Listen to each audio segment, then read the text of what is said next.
Mga kababayan ko, hindi niya mapapatawad si Pangulong Bongbong Marcos kasi bakit mga kababayan ko, ipinatigil ni Pangulong Bongbong Marcos yung nag-iisang resources nila ng pera.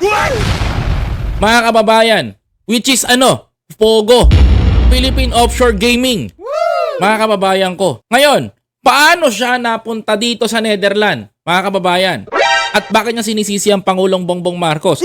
Dahil nadawit siya sa Lucky 799, mga kababayan ko, na nahuli na ni-raid sa Porac, Pampanga, kung saan, mga kababayan ko, sa mga kampakumpanya, mga kababayan, ay isa siya sa mga legal ng mga nagpapatakbo ng illegal na pasugalan online sa bansa natin sa Pilipinas.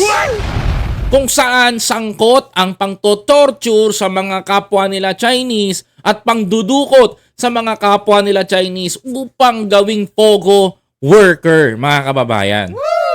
Ngayon, paano nasangkot si Harry Roque? Umamin, sino? Si Cassandra Leong, that the former mga kababayan, mga kapatid, ay isa po sa mga legal advisor ng Pogo ng Lucky South 799.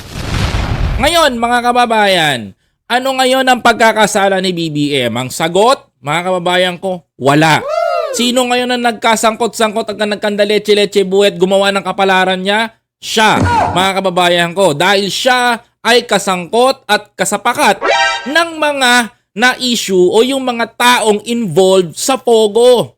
Mga kababayan, walang kasalanan si Pangulong Bongbong Marcos. So anong pinuputak ni Harry Roque dyan sa Billionaire News, mga kababayan ko, na sinasabi niya dito, mga kababayan, na hindi niya mapapatawad ang mga Marcos?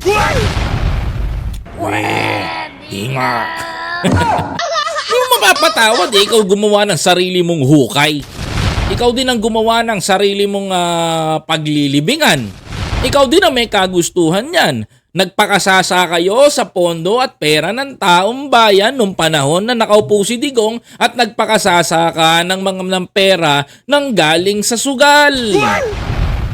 Tama ba ako doon? Nagpakasasa ka ng dahil gusto mo na kumita ka ng limpak-limpak na pera, subalit ang kapalit, mga kababayan ko, pagdating ng araw ay ikaw ay kakarmahin. At ngayong kinarma ka na, nasa harapan mo na ang karma, eto na yan, Mr. Roque. Let's face the reality. Huwag mong isisi sa iba ang pagkakamali mo.